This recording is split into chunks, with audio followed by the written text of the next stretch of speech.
Right now on DC News Now at 4, tracking rain and storms. Meteorologist Damon Matson has the timing and how it will impact your evening commute. New details and photos from the moments leading up to the shooting at the White House Correspondents' Dinner this past weekend, what prosecutors are sharing ahead of the suspect's bond hearing tomorrow. This controversial three-story structure that sparked outrage here in Fairfax County learns its fate, why the build can no longer move forward as planned. And live music for less. Live Nation is dropping $30 tickets to more than 4,000 shows in the DMV, but the deal only lasts a week. You're watching the station covering all of the DMV. This is DC News Now. Thank you for joining us for DC News Now at 4. I'm Mark Hall. Annalisa Gale has the evening off. You're taking a live look right now at our radar. You can see the rain moving through our region now. Will storms follow? Also a live look at the Washington Monument. You can also see the roads looking wet on I-66, both heading east and west bound in Manassas. All right, meteorologist Damon Matson joins us now. Damon, how are things looking right now and for the rest of the day? Well, Mark, all things considered, yeah, we're seeing a little bit of that wet weather out there, but we're not really seeing any thunderstorms develop, and that certainly is some good news. There has been that potential and still is the potential for a few storms as we move on over the next few hours, but given how cloudy and cool it has been throughout the day, it looks like we're going to keep that thunderstorm coverage to a minimum. So there it is, the radar loop. Again, some showers have made their way across D.C., the I-95 corridor, quickly heading to the north and east or fizzling out, so it's fairly quiet and dry around D.C. at the moment. The bulk of any rain we do have is back toward the I-81 corridor, the Blue Ridge Mountains in Virginia, sliding all the way up into western Maryland. Now, we do have some steadier rainfall developing back toward Kaiser Petersburg as you head a little bit more into West Virginia, and that's also where we do have a couple of thunderstorms developing on the other side of Snowshoe there, a couple of stronger storms just to the east of Charleston.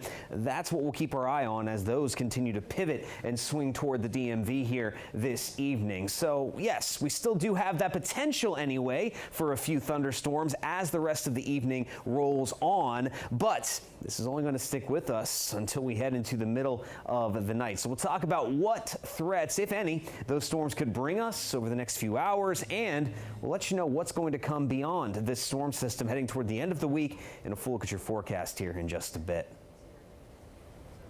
All right, Damon, thank you. In Maryland, frightening moments this morning at a Montgomery County high school after someone shot and wounded a student. Well, this all happened at Blake High School in Colesville. Montgomery County Police and Montgomery County Public Schools wrapped up a news conference a short time ago.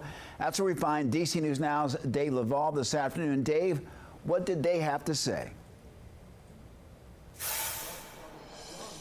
Good afternoon to you, Mark. Well, we do know a little more information than authorities released earlier this afternoon, and here's the latest that we do know about this shooting. Montgomery County Police said an uninvited male walked onto campus around 11:30 this morning. He then got into a fight with some students in the school's parking lot. That's when Montgomery County Police say the man shot one of them and wounded that student. Preliminary information says Montgomery County Public School security and a Montgomery County officer responded to the fight as they recovered a handgun. Authorities took the unidentified 19-year-old man into custody. The shooting victim went to the hospital. We have not been told his latest condition, but authorities believe that individual had been involved in the fight. Both Montgomery County Police and the school superintendent spoke to reporters a short time ago. Our focus remains on safety, transparency, and the support that we will continue to provide for this school community and all of our schools. And we will continue to communicate openly with the information that we have when we have it to make sure that we move forward in the right direction. The superintendent said classes will start on a delay tomorrow as extra counselors and security will be on hand until further notice. We're live in Colesville, Maryland. Dave Laval, DC News Now. All right, Dave, thank you. New this afternoon, more details and brand new photos of the alleged gunman at the White House Correspondents' Dinner. Prosecutors filing new documents today ahead of 31-year-old Cole Allen's detention hearing that's scheduled for tomorrow.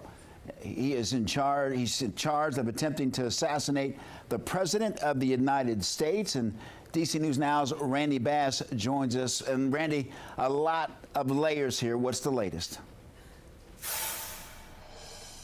Yes, federal prosecutors dropped a new 20-page document with new photos and new evidence about the days and even minutes leading up to that alleged gunman rushing toward the White House Correspondents' Dinner this past Saturday. The new photos of Cole Allen we want to show you. A selfie taken in his Washington Hilton hotel room mirror shows him with a bag of ammo, a shoulder holster, a knife, pliers, and wire cutters, wearing all black dress clothes and a red tie.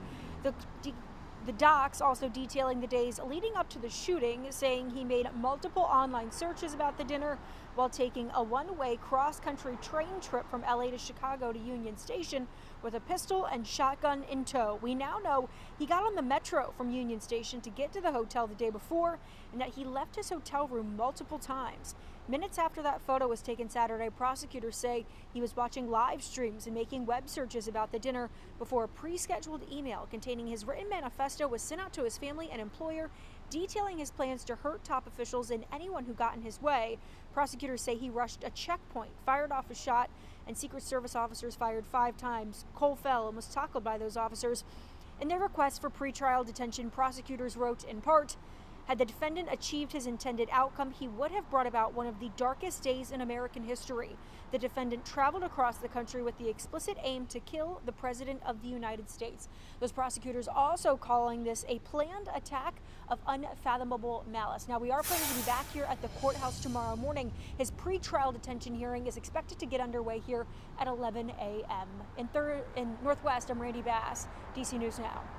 Randy, thank you. And for the latest on the suspect in the White House Correspondents' Dinner shooting, you can visit our website at dcnewsnow.com. Well, police are investigating after a woman was found dead in a park in Prince George's County. Police arrived at Oxen Run Community Park around 10 last night after reports of an unresponsive woman. Police say 38-year-old Juanita Frazier was found dead in the parking lot with a gunshot wound. They are investigating her death as a homicide. They're offering a $25,000 reward for any information that leads to an arrest. And D.C. police are on the lookout for a man who attacked 2 women. Before attacking the 2 women, police say that he was twerking in front of them.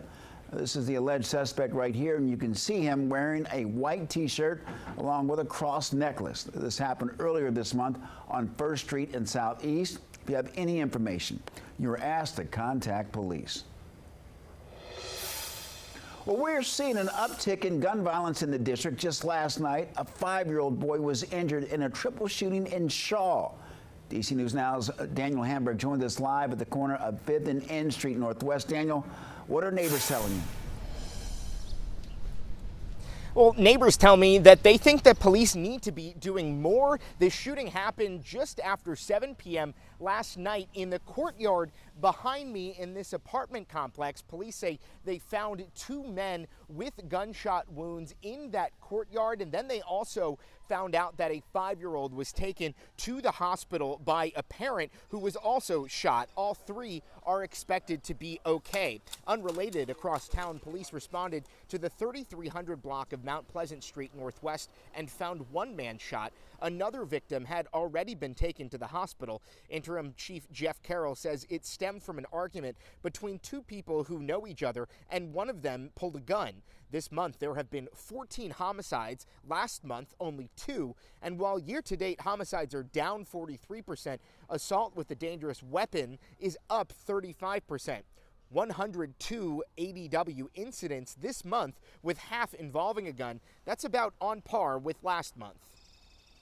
The numbers and the statistics break my heart, because if those are the numbers behind the weapons, I fear what the numbers behind the victims look like. Now, Interim Police Chief Jeffrey Carroll says there will be an increased police presence. As you can see behind me, cars on either end of this block. We have also seen the National Guard patrolling. If you have any information about this shooting, you are asked to call police. We're live in Northwest. Daniel Hamburg, DC News Now.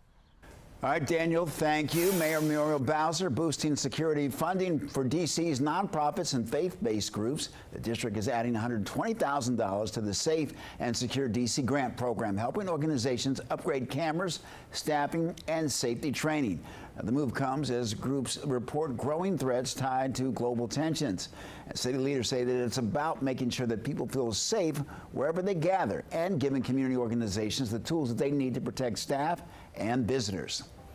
Well, King Charles III and Queen Camilla in New York this afternoon, and the pair visited the 9/11 memorial in the city. This marks the first trip to New York City by the reigning British monarch since 2010, when Queen Elizabeth II was in power. Yesterday, King Charles spoke to Congress and had dinner with the president.